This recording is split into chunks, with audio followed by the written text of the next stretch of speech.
also have to look at continual change as the supreme value that we have to manage. We need not just be change agents. We have to be managers of the whole process of continual change. And ultimately, of course, the role of an evaluator of the changes, what precede, what are consequently followed, which will make our organization more progressive, forward-looking, and as I said at the beginning of my statement, more future-proof. Thank you. Ladies and gentlemen, thank you very much.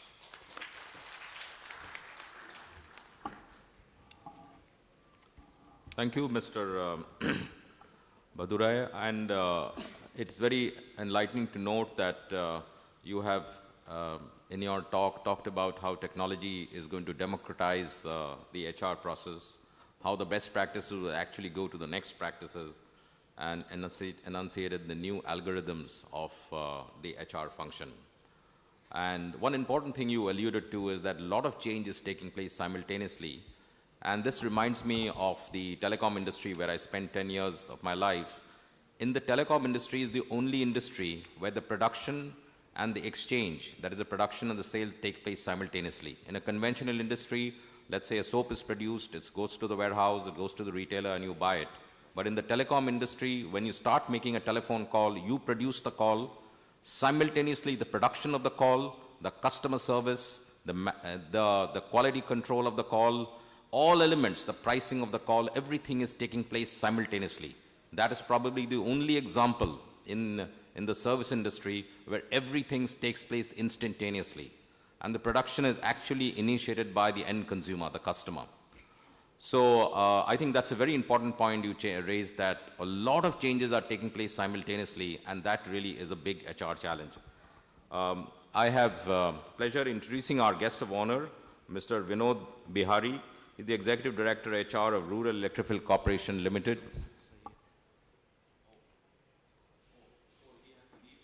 To throw open the discussion to the House, which is our next topic.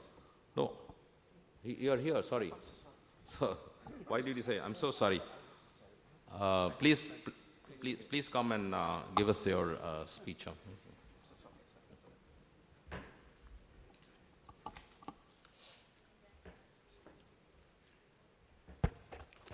You know, last speaker has to run the risk of all these uncertainties. Never mind. Gentlemen on the dais, Dr. Akhil Busrai, Mr. Sukant Dey, Mr. Rajiv Bhadoria, Dr. Alok Bhardwaj, and friends.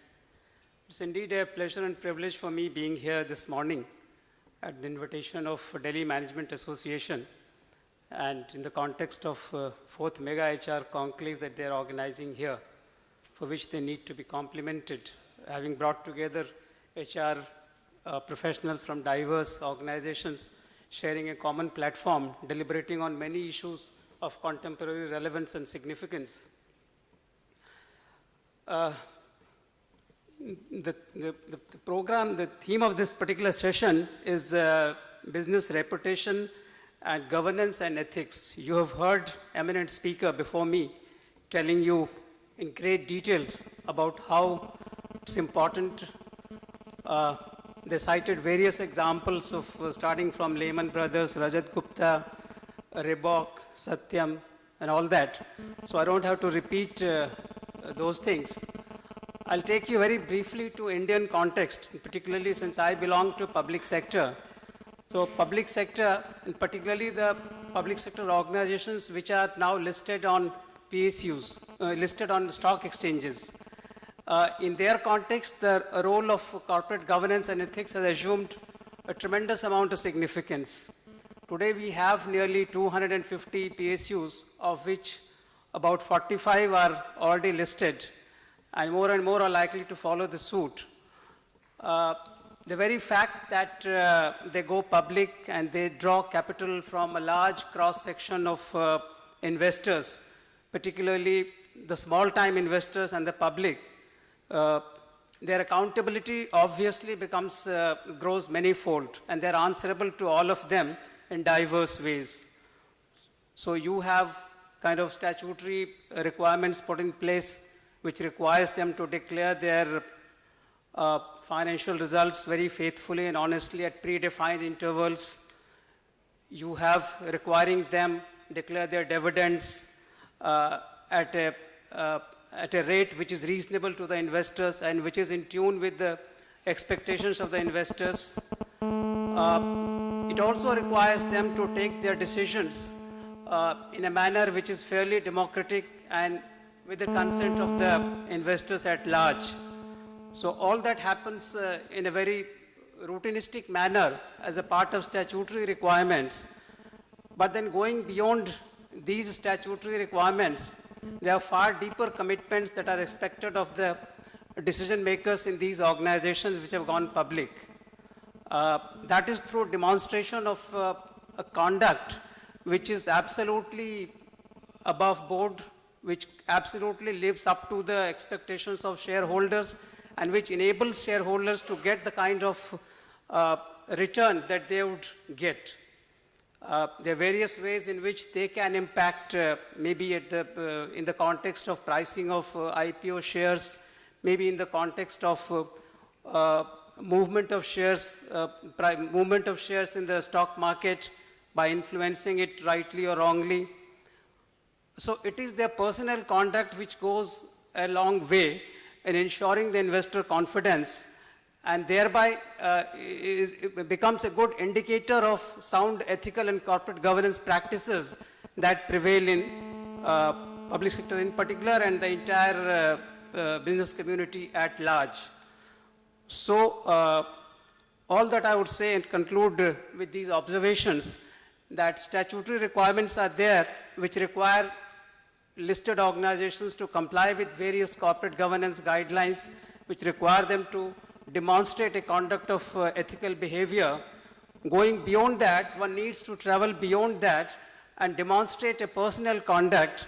Example of Rajat Gupta was given. All of us are very familiar with what happened there. We have cases of Satyam, Raju and all that. It's very well known to us.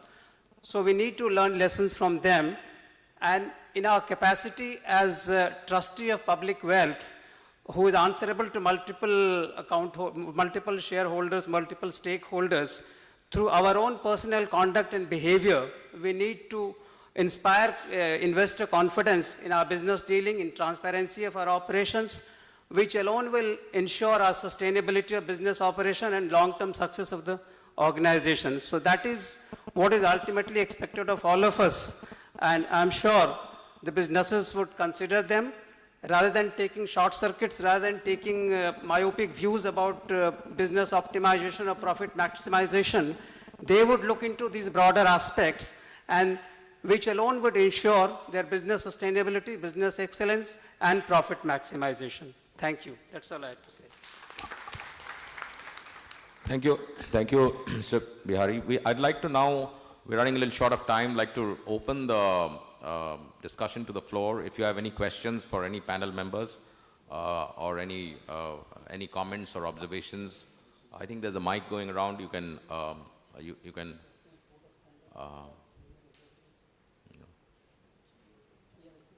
yeah.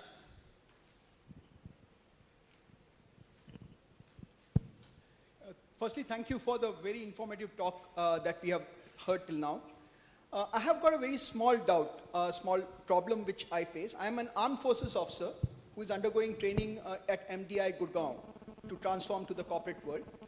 Here what I have heard is your starting step is the moment a person enters the workforce. But if I see there's something below, I have put in 22 years in the army and I can see a steady deterioration in the intakes. So if we are climbing up and we are being competitive, it's perfectly fine. But I hope that in the process of climbing up, we don't see the ladder going out from below us. So HR is an important aspect now, and global environment makes it much more challenging. Now the problem is HR intervention is required at every sphere. What kind of HR interventions do we look at the deteriorating education system and the inputs to our systems in general? Thank you. I think you've put the context very right. You see the education pattern, that's what I was referring to, unless and until you change the fundamentals of the way we have been taught, we have to actually understand that in a continually changing environment, creativity, right side usage of mind, rather than the left brain usage, which is customary for us even today, not only in India but globally across. Things are still taking time to change over. So unless and until you accept that linear extrapolation is no longer relevant, so you have to teach the rudiments of basic of education itself in a different way. You have to ultimately, innovation and entrepreneurship would be the supreme competencies which will be driving value in an individual ultimately, whatever said and done. Therefore, that is something which has to be actually put into the education system itself. I'm very sure it has to change. Unless it is changing, we'll actually be kind of, not be able to produce the kind of intellectual capital that is required to make our organizations, as I said, future-proof and progressive and more forward-looking. So I think I'm in agreement with what you say, that this has to fundamentally change, and not only the primary elementary education, but also the management education and the engineering, in fact, has to be taught differently. You have to teach them the basics, that's fine. The ground rules of physics and chemistry more or less remain the same. But then the way in which you interpret them, as I said, dynamic equilibrium is the order of the day, no longer the equilibrium to be the right state to be in. So dynamic equilibrium, unless and until one understands properly, imbibing in one's life, because education is not only making you prepared for your career, it's probably making you, more importantly, prepared for a life. So it has to be not only intellectual quotient based, emotional quotient, the spiritual quotient and the physical quotient also has to be factored in the way we teach our people and students particularly.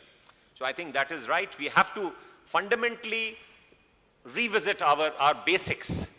And unless we do that, this whole continual change, this Google's, this Facebook, this Web 2.0, 3.0 applications, the business performance platforms which are coming up, in place of the ERPs, which are still state-of-the-art technologies, they are making you look like static and sterile. Exactly. So it has to factor that. Unless the policy is also, in fact, to create people who use their creativity, their right side usage of mind. That is important. The whole way, the methodology, the course content, the curriculum, everything has to change. Unless that happens, this whole thing would remain an island, in fact. It's not going to, because there are linkages forward and backward.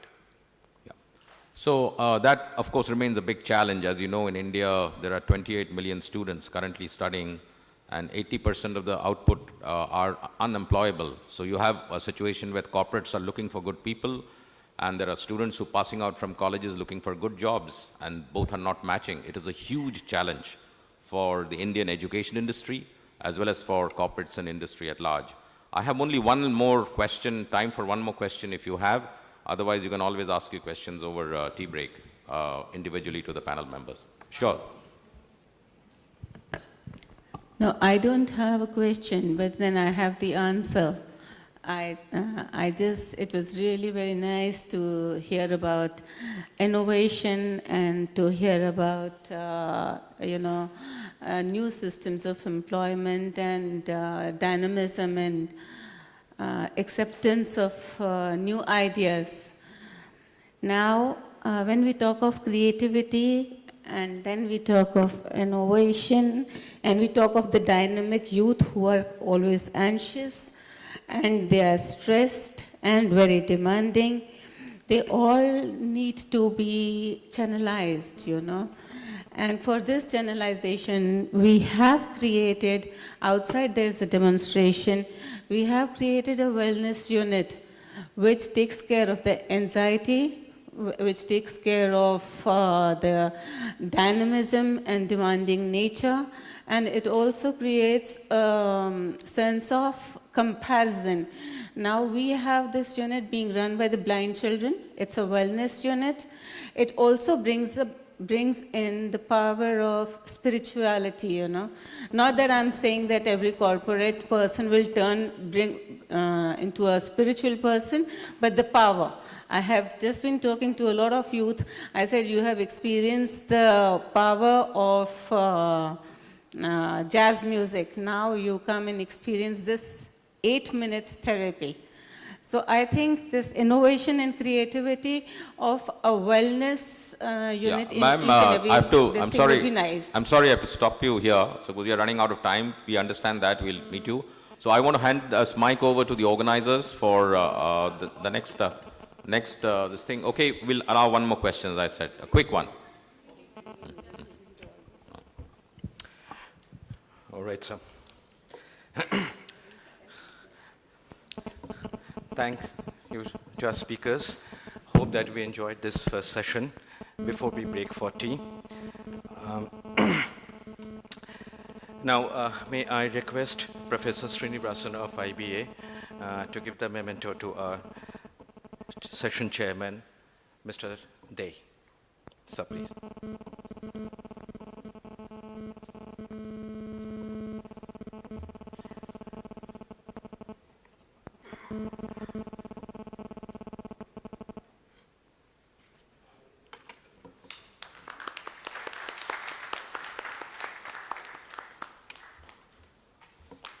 Mr. Pratik Srivastava, Head HR Investors Clinic. Sir. Sir.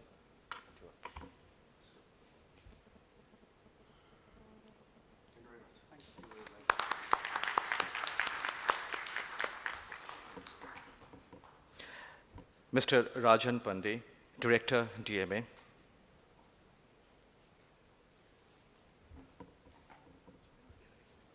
Yeah, right, sir. To Mr. Vinod Bihani. And please accept my apologies, sir. Sir, please accept my apologies. Dr. Ekta Saxena, Program Convener,